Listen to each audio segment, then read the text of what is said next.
আমরা চাচ্ছি যে স্বচ্ছতা মানে শ্রমিক রিক্রুটমেন্টের যে প্রসেসটা, এই প্রসেসটা শ্রমিক যাতে কম অল্প স্বল্প অভিবাসন ব্যয়ে যাতে শ্রমিক যেতে পারে। যতবারই বাধাগ্রস্ত হয়েছে, যতবারই সমস্যা সৃষ্টি হয়েছে, ততবারই অভিযোগের তীর কিন্তু আপনার উঠছে। অধিক মানে একজন শ্রমিক যেতে যে খরচ হয় তার থেকে 3 গুণ 4 গুণ খরচ বেশি হয়েছে, এবং এই টাকাটা বেশি যাওয়ার কারণেই কিন্তু আমরা প্রস্তাবিত হয়েছি।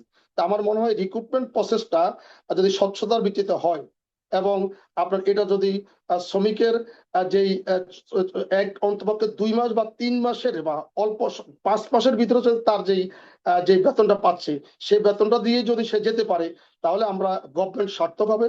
এবং আমরা যারা রিক্রুটমেন্টের সাথে জড়িত, আমরাও চাই স্বল্প ব্যয়ের শ্রমিক যা আরবি এর যে কাজটা, অর্থাৎ যেটা নাকি আপনার জিরো কস্টে এর যে কাজগুলা, সেটা কিন্তু সব কোম্পানি না।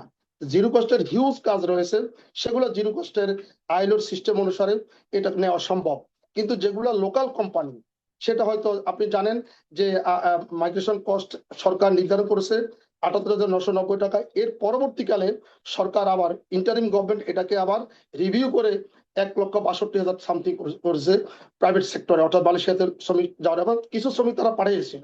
তা আমার মনে হচ্ছে যে জিরো কস্টে লোক যাওয়া সম্ভব, এবং সরকার নির্ধারিত ব্যয়ের ভিতরেও শ্রমিক পাঠানো সম্ভব। এটা আসলে আই ওয়াশ না, এটার সময়ের প্রয়োজনে অনেক কিছু করতে হয়। এখন আমরা যদি সেই অতীতে পেরে যাই, অতীতের উদাহরণটুকু দিয়ে দিয়ে যদি আমরা সামনের দিকে অ্যাডভান্স হতে যাই, আমার মনে হয় বাধাগ্রস্ত হবে। আমরা অতীতের সমস্ত গ্লানি মুছতে চাই, এবং আমরা চাই যে দুই গভর্নমেন্ট যাতে অন্তপক্ষে যেটা বলতেছে সেটা কাজে যাতে প্রমাণ করে, এটা আমরা চাই। এটা হতে পারে, এটা অসম্ভব কিছু নয়।